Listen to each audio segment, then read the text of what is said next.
Hi everyone. Hiya. We're back again with another video with a difference.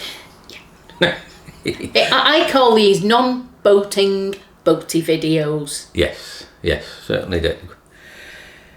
This one we thought, you know, I don't need to say it, you know, we've boated for a long time now. And we thought, we've got our shell, what we have now, or the boat we have now, and we love it, don't we? We absolutely love it. We had one built previously to this, another full fitted one.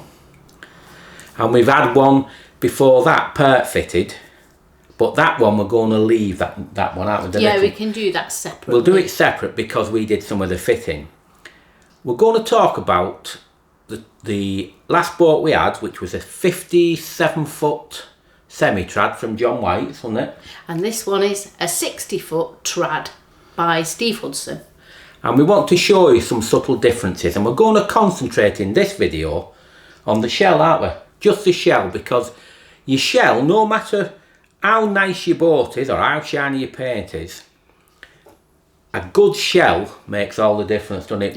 We've just found that over the years. So we're going to do a comparison to show you how because we've gone, you know, it's not been a quick process, has it? We've gone over the years and improved to the point now where we've got the boat what I don't think we could surpass for us, do we? No. I think we're so happy with it, even though we're not boating at the moment, which is very sad. We can't wait to get back. We're packed, but the good thing is we're still happy enough, aren't we? You know, we enjoy ourselves we get out for a bit of exercise. We have one walk a day, as is advised. Yeah, and we're lucky enough we can get go out in the gardens, and we're quite happy there. And you know, we're lucky like that, and we'll be patient and keep positive till it's all ready to go. Anyway, we'll get on with this video now, and we hope you like looking at the shell and the subtle differences what are in different boat builders' ways of designing things. Yeah, because there's a few things that we went for, didn't we? Yes. You know, like the in the well deck. Yes, definitely. Those spaces between the seats are easy to, well, I think for somebody quite small, to step on and off from. They're quite nice, and you know, anybody that knows me knows I don't do false tan, don't do false eyelashes, don't do false nails, but I do love a false rivet. Yes. I do love a false rivet. My God. That's very true. Anyway, we'll get on with it, and you'll know what she means through this video as well. Anybody who's just come across it, you'll know what she means when she's talking about the rivets. And we better get on with it, yeah? Off we go. Okay, yeah, we're certainly on our way now. Please enjoy. Narrowboats, eh? So much enjoyment, definitely. So much enjoyment.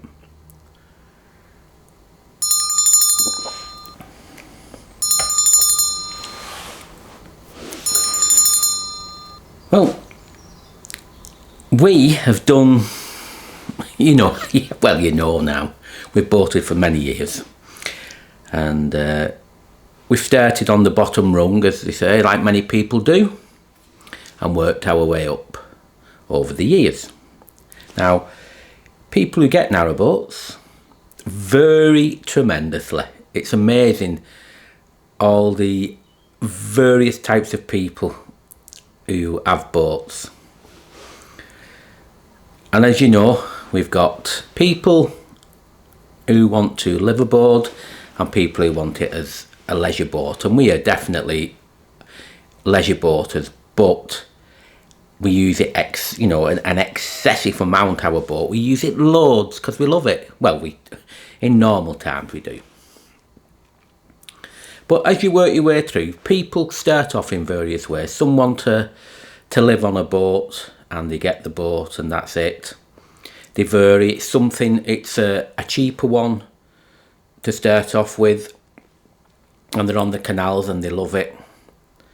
And then some people work through their lives, and then at the end they want a really nice new boat to go around the canals on, and they get them built. There's loads of variations how people do it, and for various reasons. We all know that, and we have our own story. Now, what we thought in this video, like we talked about at the beginning, the narrowboat shell, no matter what you get and no matter what you have, I mean, the interior we will cover in another video, but the narrowboat shell itself, that's the most important thing. That's where the money needs to be first and foremost, is your shell, because there is some awful ones out there, very poorly finished.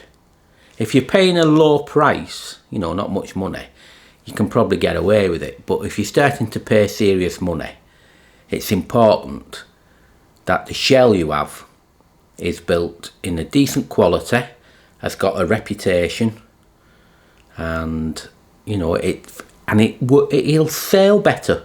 There's no doubt at all. You know, boats vary tremendously, absolutely tremendously. Or shells do, unbelievably.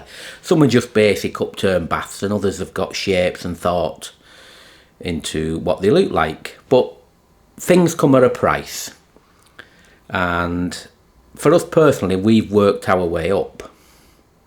We've had cruiser stern, semi-trad and traditional boats. The cruiser stern one, which you'll see in this picture we've shown you, we're going to go into that in more detail, because that was a perfect fit for us and we did a lot of work ourselves, and we'll do that in a separate vlog. But the semi-trad and the traditional were boats started from scratch, from base plate to the last drop of paint. And personally, if we have a boat, when we've had a boat built, we want everything done by one company. There's boat fitters, you know, and there's shell builders, and then there's boat builders who do everything. And we think it's better, personally this is, if you get a boat, if you're having a new boat built, to have it all done in-house. And I think it's worked brilliantly for us, and that's just passing on a bit of experience. Now, we're going to show you some comparisons on our shell. Well, our shells, these two shells. We're going to concentrate on our previous boat, which was the 57-foot semi-trad, and our existing boat, which is a 60-foot traditional. And we'll go into detail about different things, so you can see as you work your way up the ladder, or even if you're buying second hand, you're aware of it, how boat shells can improve considerably. And we'll get on with that now. When you're getting a shell or a boat, research, research, research.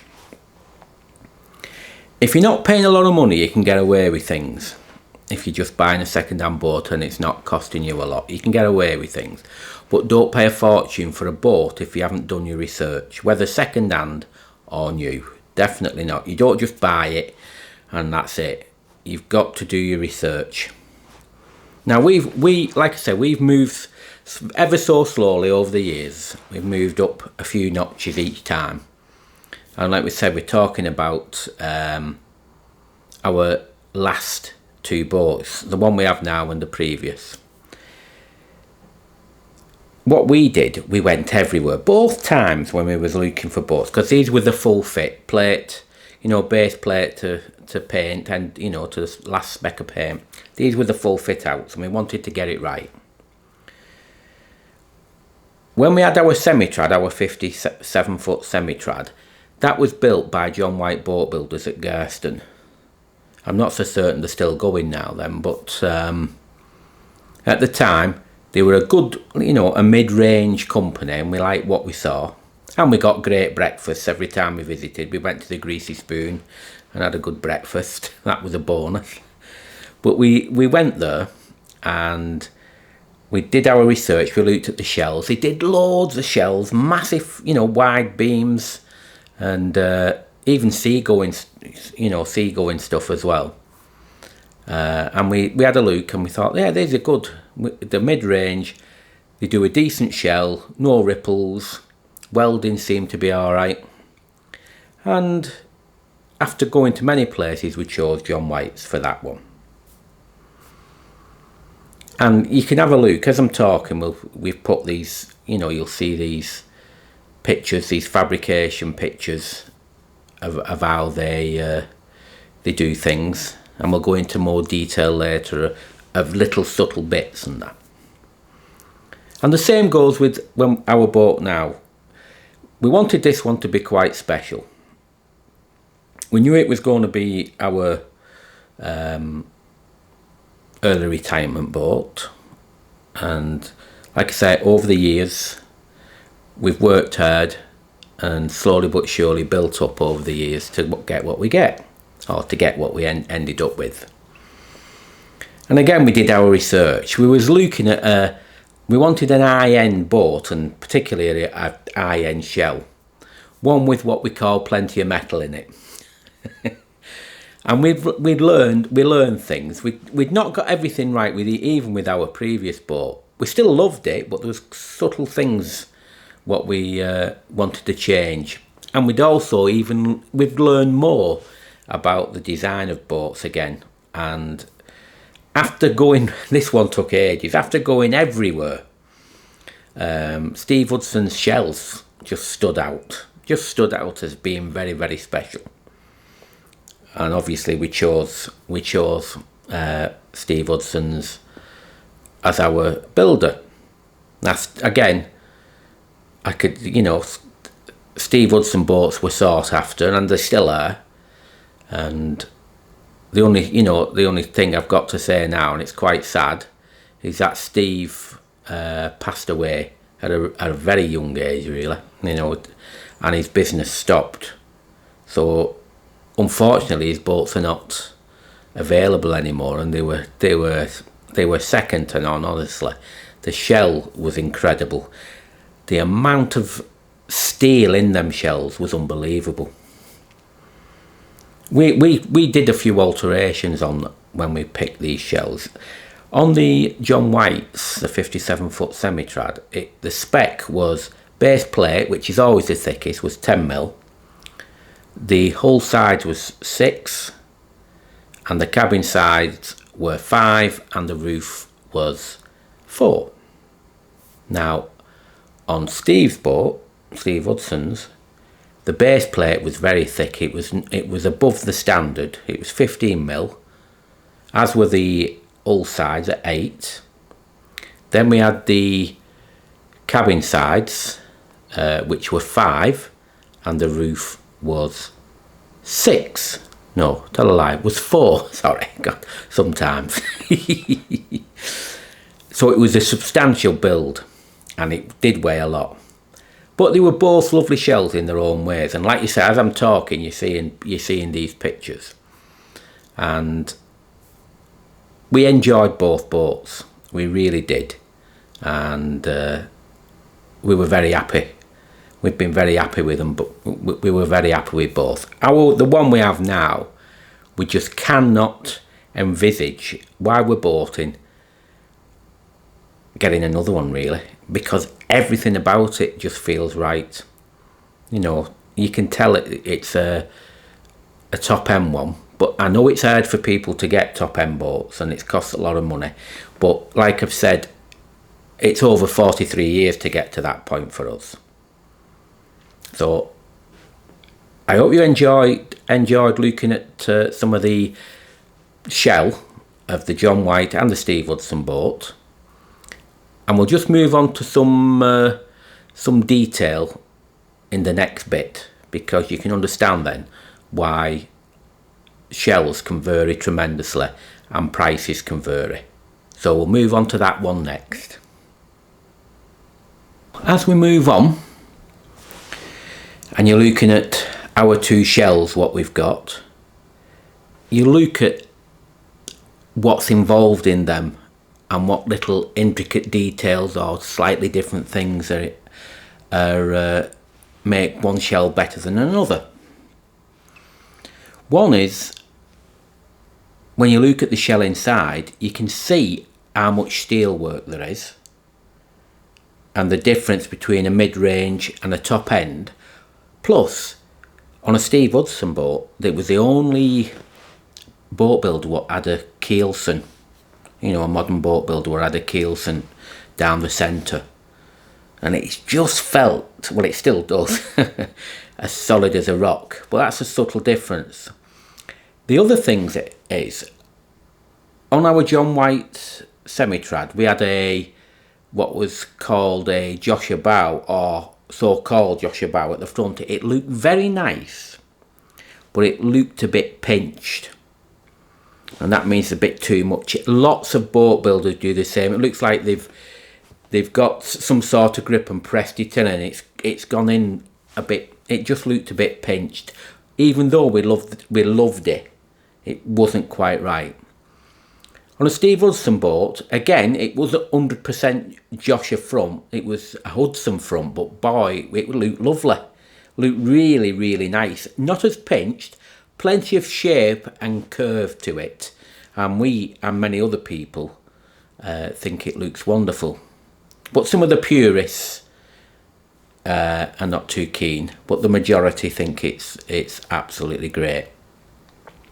Now, the other thing we decided as well when we was upping again our shell, we had one side hatch in the galley, but we thought we could do with a few more, and we decided to have three. We had one in the galley, one in the dining room area, or the L-shaped seating what we have, which you'll see in a later vlog, and one in the saloon. So we've got plenty of you know, opening side hatches, big ones to use as and when we need. The other decision we made, we decided we wanted purely portholes, nothing else. We didn't want any windows in this particular one compared to our John White boat, and we've never regretted it. We just love the look of it, and I think portholes just set off a traditional boat perfectly, and we'd never change that now, because it's got privacy as well, which is great. And as you'll see in our interior vlog, when we go through a bit more detail, you'll see why we're not short of light either, or ventilation. Speaking of ventilation as well, a lot of boats will have the vents in the doors, which we've had, and to be honest, I think it's awful having just a piece of wood cut out and put vents in, and the wind can come through. It can feel quite breezy, and I just don't think they look right when you have a nice looking boat. So we've got traditional vents in our latest one, and to be honest, they look great. It looks right. These, having big brass vents on your steelwork outside, for us, you know, doesn't look right, and any vents on your doors, and that's what we didn't want, and we haven't. So that's another thing.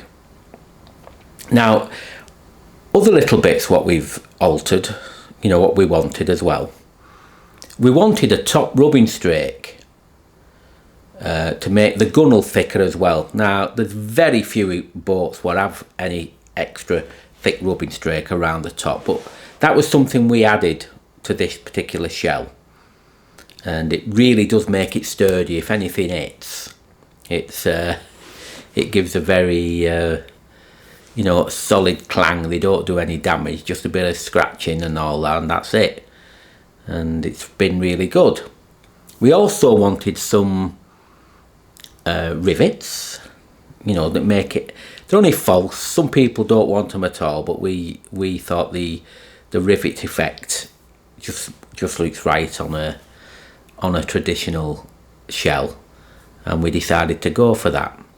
And a few other authentic bits as well, or not authentic, what look authentic. We've got where the steelwork is, certain parts have had grind, you know, have been ground down to look like planking, and we think that's very, very smart as well. We've got a dummy pigeon box on this one. We didn't have on our John White one, and these are just how we've moved on. There's other subtle things as well on the boat. Our John White one was what we call straight. The steelwork was just straight. But on our Hudson boat, we've got something called a shear line. So that's a bit more curved. And it does set the boat off really, really nice. Now, like I said, we've got all them variations. We've got the amount of work the fabricators had to do was far greater on one boat compared to the other one. But that's what you pay for. You know, so remember, even if you're getting second hand, if you've got two boats similar priced, and I'm not criticising John White's, because they did a great job for us. But if you've got a similar priced boat, same age, and they both look like they've been maintained, if one was John White and one was Steve Hudson, then it would be Steve Hudson every time. And that's what I mean about getting to know boats. There's lots of things to talk about on a shell. I could go on and on about the differences, but I'm trying to give you some of our experience, some advice, that's all. There's loads and loads of differences. But we're trying to tell you, if you're going to move up or you're going straight in for something good, we're trying to just help you out. You know, it's surprising what a difference it makes. Now, a few important points.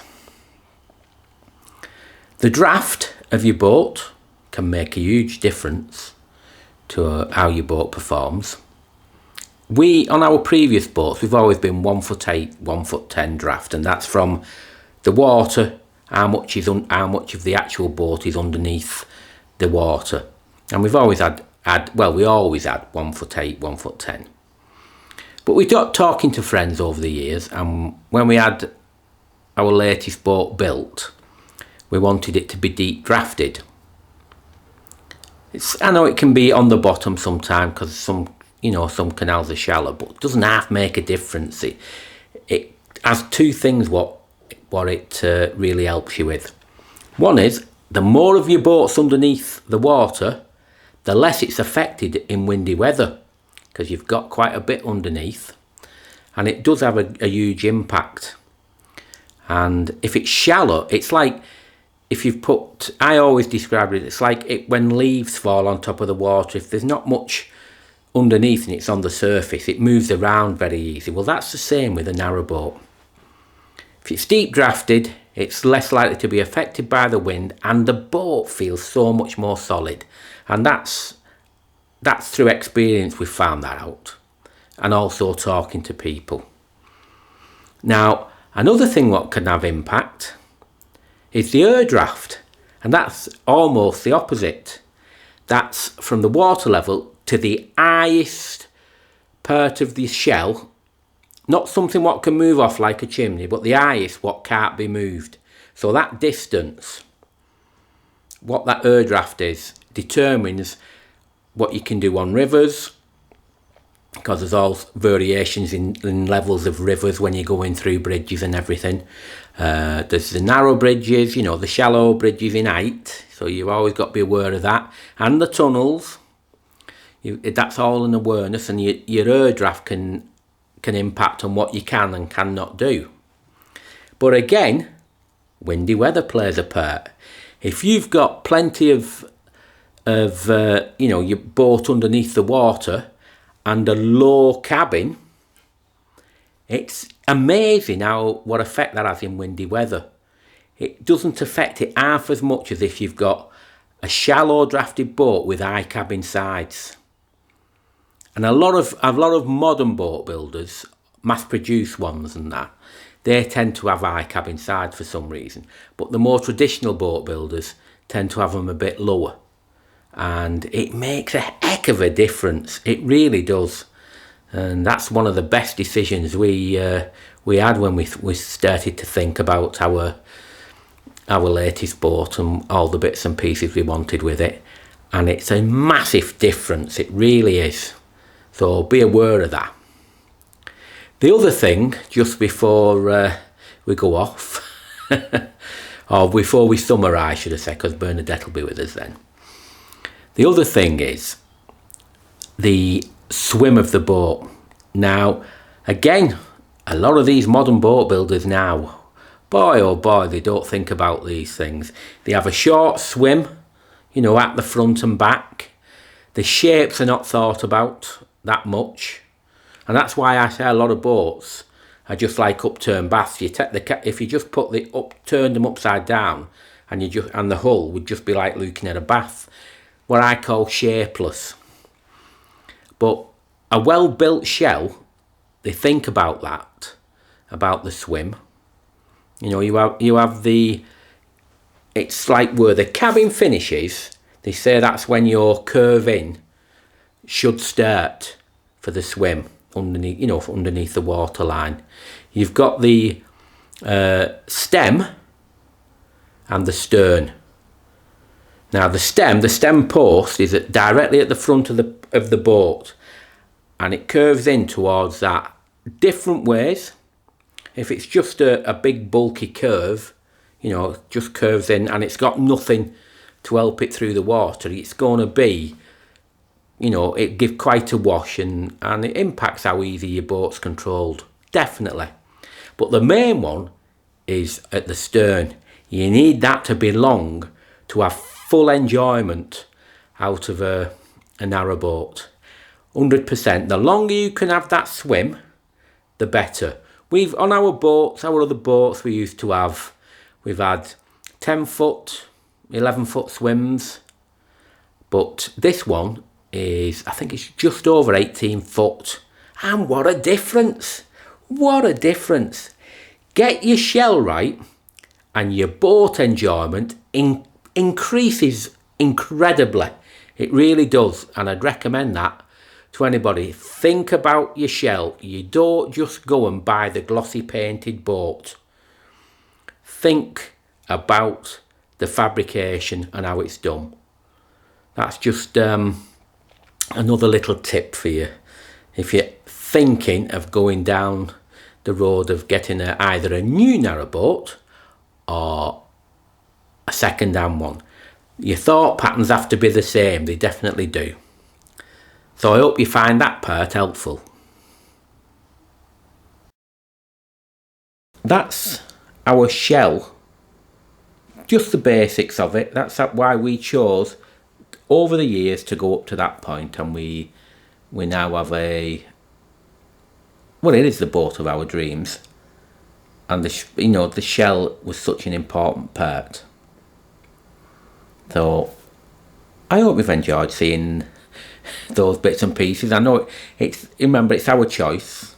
These are our choice, and in our next one we'll show you what we've got in this boat, what we had on our previous boat as well, and show again subtle changes, and hopefully you'll get an idea how over time you have your ideas and you progress upwards accordingly.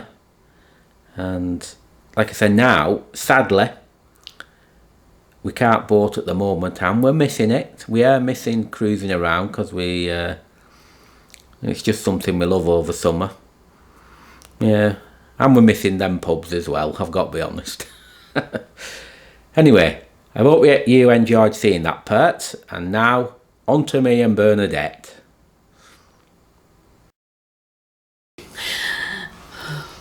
Well, for this one I thought I'd put my heels on. Not Doc Martens today. And then I said to Keith, I'm going to be taller than you. And he said, shall I go and put my boots on? But he didn't. He's still got his slippers on. I've still got my slippers on. Yes, it's still a bit casual. Anyway, we hope it was long. That was longer than we thought, wasn't it? Yeah, That took a lot longer than what we thought, really. So, but I hope you've enjoyed watching it, and we'll do the interiors next. We'll compare both interiors, and you can see some differences, because we still learn things then, and we altered things accordingly, and I think we've enjoyed each boat differently, haven't we? Yeah, definitely. We'll definitely enjoy them, because if we didn't, we wouldn't still be doing it, would we? No, we wouldn't. Because we enjoy boating as much as we've ever done. We just want to get back there to do what we love, don't we?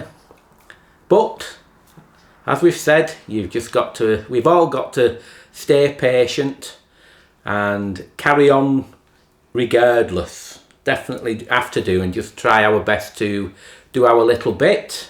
We do our little bit, don't we? We try our best, We also, we're lucky enough that we can have nice food, and we've got nice drink. But I'm going to do later on, it's going to be a lamb shank. Well, they're only one each.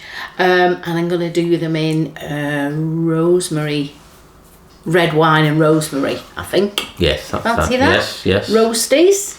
Yes. Broccoli and carrots. That sounds great. And maybe parsnips. Yeah. And we'll have a nice bottle of something this evening, eh? Yeah, it's really great that I've got my own personal sommelier. Chooses the wine, and it's so nice. Yes, it is. So we can still, we treat ourselves, but it's the truth is we do make certain, like your mum and dad, we make certain are all right, don't we? And we know that a lot of people are struggling, and we don't go into it, but we do our bit, don't we? Yeah. That we do our bit. We so do. We're aware of what's going on, and we do. When I say we do our bit, it's not just coronavirus time. It's on other occasions, and it's continuously. Yeah. But that's by and by. That's our private thing. But we hope you've enjoyed it, and we hope you stay well, and we'll see you in the next one. Mm-hmm. One day at a time, and girls, don't forget the lippy and the perfume. Okie dokie. See y'all. Bye. Ta-ra.